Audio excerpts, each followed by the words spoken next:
everyone. This is Gary Boomer, founder, visionary, and strategist at Boomer Consulting. I'd like to welcome you to our podcast today, the Boomer Briefing, and my guest is Jeff Gramlich with Validis. Good morning, Jeff.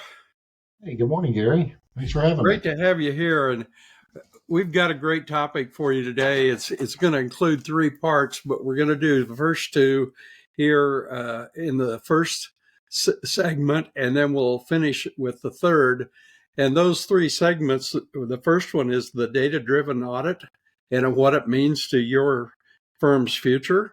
The second part is the impact of technology and AI and how that can play as a valuable resource to your firm. And then the third, we're going to talk about the new accounting firm structure and how mindset is so important to be able to implement these tools and deal with the changes that we have going on in the profession. I've known Jeff for quite a number of years, and Jeff is truly one of the thought leaders in the profession, and I'm happy to have him on our show today. We're going to kind of walk through this discussion. Jeff, you might give us a little history and the company you're with today, and then we'll get into the data-driven audit. Super. Thank you, Gary. Yeah, so Jeff Gramlich with Validis. I'm the managing director of the accounting segment of our business. I joined Validis in 2017. I consulted for them for a year. I ran Accountants World before that, and then ran some businesses at both Wolters Kluwer and Thomson Reuters. So, and started at Arthur Young when it was Arthur Young, Gary. So, as you say, we've known each other for a number of years, and I just dated myself. I've been in it for a while. I'll just leave it at that. So, but at Validis, one of the reasons I joined was our vision in 2017 around the data and the data-driven audit. And you know, to use a word you like to say on occasion is it's foundational, right? And things start at the beginning for a reason, but they also start with the data. I'm also a shareholder, which means I've invested in the business. That's how much I believe in it personally, and have committed myself the last 6-7 years now, Gary, and running on Validis. We're based in London. We have a global business. We have customers using it literally all around the globe. And I've spent a lot of my time the last several years, Gary, with the big four and the next six, so the bigger global firms. And it's been very eye-opening to see where they're at and their thought processes. And we know this has been an industry that has on occasion, not always, but on occasion led from the top down, looking at what the larger firms can do, and then how can we bring that down to certainly a host of other firms and beyond, for sure. Well, that sounds great. And I think that is one of the things we want to talk about is how this has leveled the playing field. And this is certainly a tool and a process that small and mid-sized firms can use to enhance the quality of their audit. So let's just get into the data-driven. Give us your definition, because I think a lot of people I guess they get nervous when we talk about a data-driven audit versus the audits they've been doing in the past. Certainly. So obviously we have procedures, we have assumptions, and we have processes that we follow today. And at some level, Gary, if you just roll this back and you kind of look at what's going on, I would submit to you that in the last 5 to 7 years, we've seen more innovation focused on the audit line of service than maybe the previous 20 or 30. And a big part of that has been the barrier to entry with cloud technologies has certainly come way down. You're seeing all of these tools, our tools, one of them, being cloud-based and only cloud-based. And I'll talk a little bit more about that. But what we've seen is a real desire with the top firms to get around and to modify the process and to improve quality by bringing the data in. And this is what I mean by a data-driven audit. Let's consume the data up front. Let's get a look at what our client is doing as a CPA. Let's do some analytics top level, and let's let the data drive where we need to focus. Instead of saying we always have this hard set of procedures that we're going to follow no matter what. And if the data aligns with that procedure or not, or even if the audit warrants that procedure or not, we're still going to follow it. There's been a term we used to say in the profession, we've created a bunch of checklist auditors. And as long as I followed the checklist, I would pass peer review and I'm good to go. And is that really the best way to get the most efficient use of our staff or provide the best quality to our client? And the short answer is no, not anymore. And so we really want to look at this, and to use a term of the 90s, as a paradigm shift, Gary, and really reset the profession. Let's bring the data in, let's analyze the data, and then let's move forward from there. So we have a best practice guide, and we recommend that in that practice guide, that you do an upload before you go out and even do the planning session with your client, whether that's remote or face-to-face now, again, post-COVID. But bring the data in and let's take a look at what the data is telling us.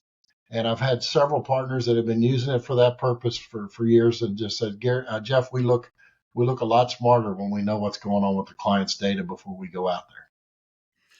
Absolutely. And I know a lot of firms have been doing this even outside the auditing in their consulting practices, have been bringing that data in. So it provides another revenue opportunity.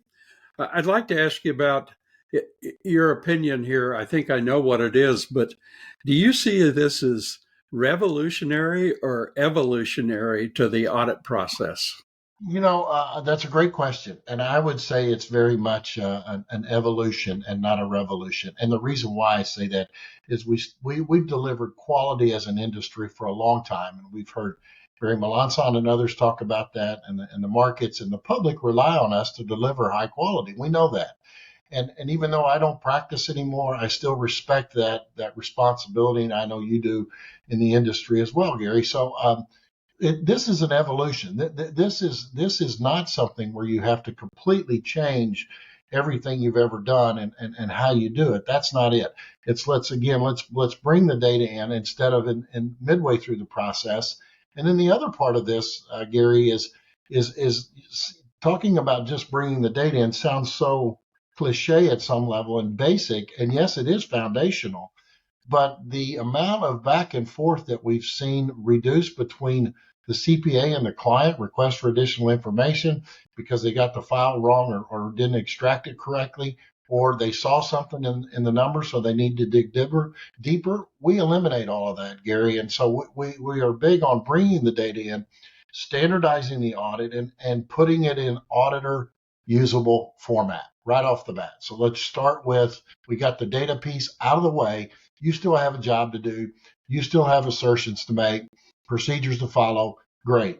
But now we're going to do it with an insight into the data.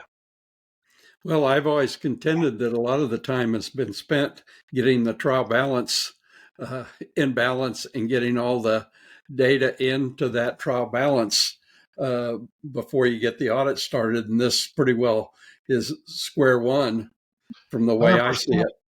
100%. We have, almost 100% of our customers today use the trial balance. They use the journal entry report. They dig into the AR and AP and the receivables, those subledgers, Gary, which we standardize, and we're the only ones doing that. And the reason why it's because it's painful and it can be really involved to do that and takes time. But that's what we do. We're focused on that data. But when we're going through it, and I'm talking about best practices now, we see them using it for their journal entry testing right off the bat. They can get that going immediately. And they're looking at the AR aging schedules once they get comfortable with how we've calculated it and look at that. And most audits have the client do it and they review it. And the receivables control ledger, they're like, I don't need to keep spending time on this. It's been recalculated. It matches what the client gave me. I'm done. I know that I've got these three receivables with large balances and way past due. That's what I need to work on.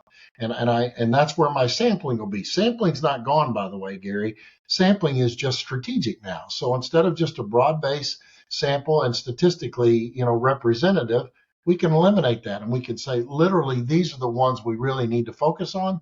Why is that? Because we looked at all of it when we brought it in. Yeah, I don't believe the audit assertions have changed In fact, I think they're the same, even That, with crypto and more digital you transactions know, out there. it's funny because I was having a conversation with one of our colleagues up in New York, and he said, 5 or 6 years ago, Jeff, or seven, there was all this nervousness or talk. I guess it was really more talk about how blockchain was going to eliminate the auditor. And his comment back to me was, well, guess who audits the blockchain now? So it's just another way in which the audit skill set was definitely needed. Blockchain certainly helped a lot of things and still does, and it continues to evolve.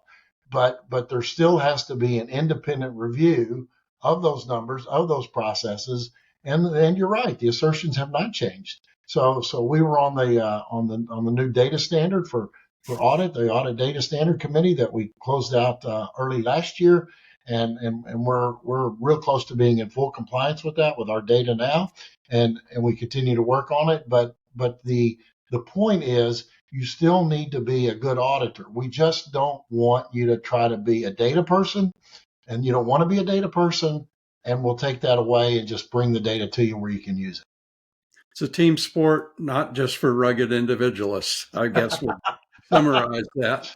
That's a great way to put it, right? So my colleagues might say across the pond that both rugby and American football have to. It's a team sport, right? And they are rugged individuals too. So but it's absolutely a team sport, and we're finding, Gary, more and more that as we continue to struggle in the industry with staffing challenges and up and down and different things, and the 5-year requirement and the CPA exam certainly hasn't gotten any easier. We see these new kids coming in and these young adults wanting to actually do real work, not chase data and do menial work and menial tasks. And they know the difference, and they're very technologically aware. Why are we doing this? That question gets asked a lot, and the partners can't ignore it anymore. Not just because I said so. That's gone. That was my era. That's gone. It's what meaningful reason. And I mentor a few at my university, and more they're looking at the technology stack of the firms, because the good students have multiple offers and they want to understand it. What is your technology stack and how do I use it? Well, let's move into that technology, and you might clarify for our audience a little bit about the connectors that you have to various data sources Yeah. and how you built those connectors, because I think that's pretty important as to the accuracy and the timeliness of that information. 100%. So we're up to about 22 connectors now, Gary, and we're adding about 4 or so a year, and that pace continues to increase. So we go all the way from NetSuite on a more sophisticated connector and Epicor to Sage Intacct to all the way down to just QuickBooks and Xero on the other end. There is a large number of clients in each of those different categories. We have even gotten into what I would call an industry specific connector, and you can see all of this on Validis.com, and there's a pull down for connectors. Yardi is an example of an industry specific, which is very real estate focused, and so we get the tenant level detail, which is where the action happens within that system, if you will, from an audit perspective. So we get it both residential, and we're adding the commercial data as we speak, and working through that with Yardi. So it's a big vertical industry that's audited a lot because there's a lot of loans against it. There's other reasons that an audit needs to be done, but and Yardi has been a very big player in that space. There's others, but we find that one comes up a lot.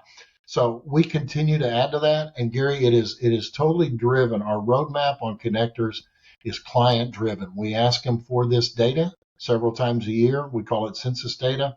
What systems are your clients using? We ask this question globally. We want to know it from every client we have. They provide it. Some of them have to go get it again. It's not as easy as you might think, even though it's a requirement in the IT checklist section. What system are they on? But we need the detail of that. They can't just say Sage because there's a bunch of those.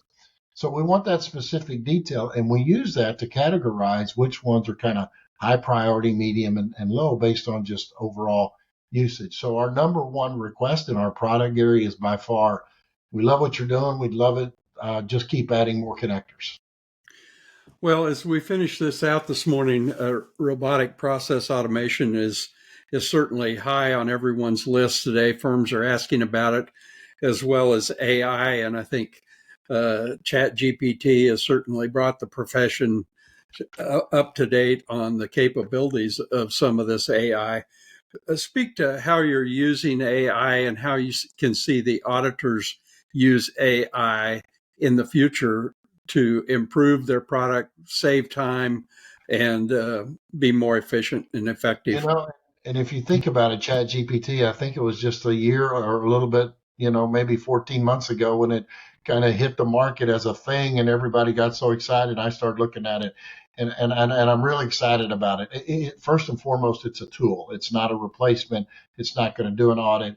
Can it help us? 100%. And I think the way in which it can help us is by one, feeding it data, right? You can't find any engineer out there that doesn't say, I've got an AI thing or a generative AI thing that doesn't like data. They all like data, and guess what? They love to have consistent, consumable data in the same format that they can understand each time and then understand it deeper with questions and everything else.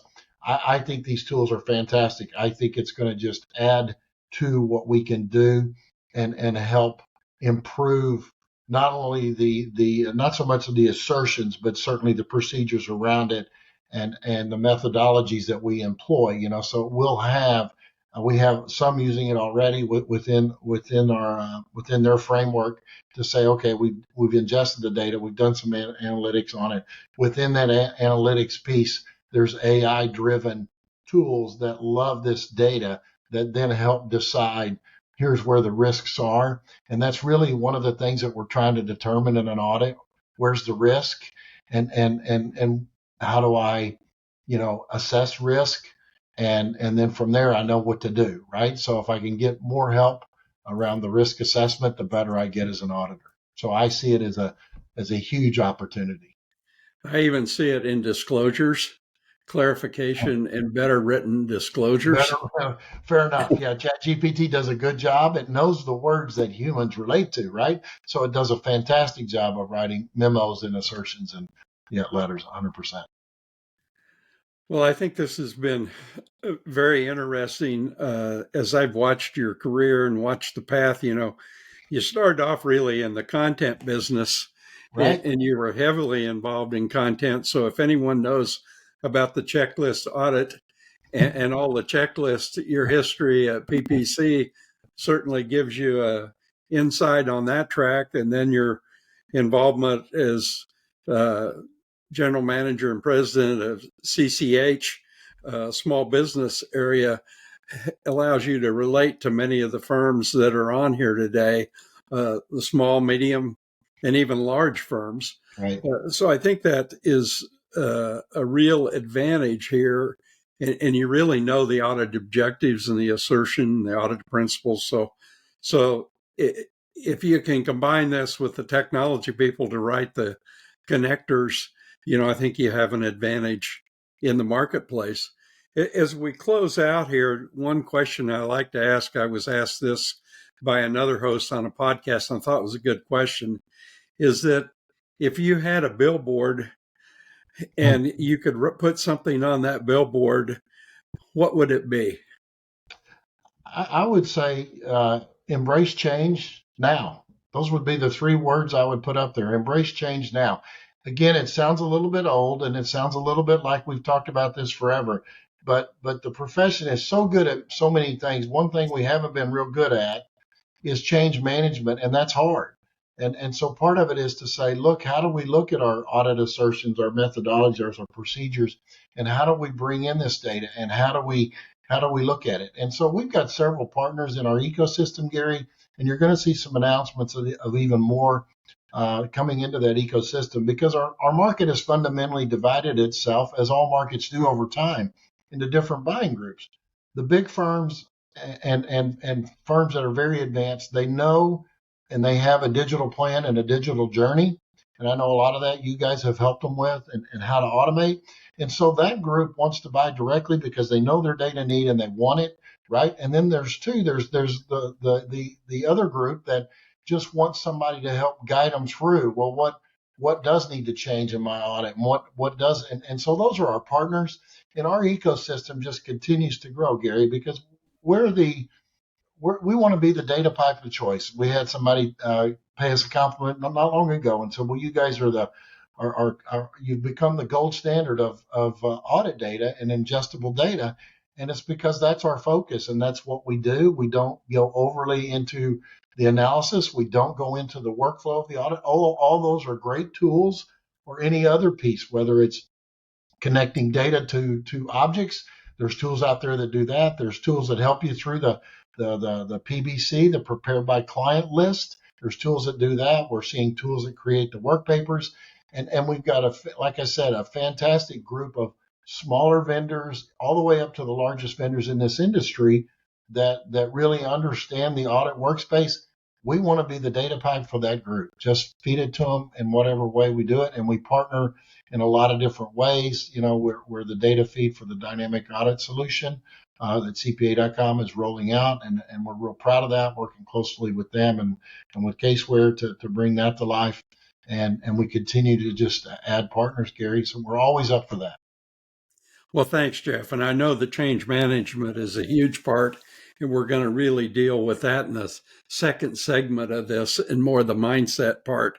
But it was great to hear your insights, and I encourage our audience, if they enjoyed this segment, to tune in for the next segment. We try to do these. We release every Tuesday. So a new issue of the Boomer Briefing comes out on Tuesday, and you'll certainly be able to find these on our website at boomer.com. You can subscribe. And Jeff, thanks again for being a part of this program today, and we'll talk to you soon. Thanks, Gary. Bye.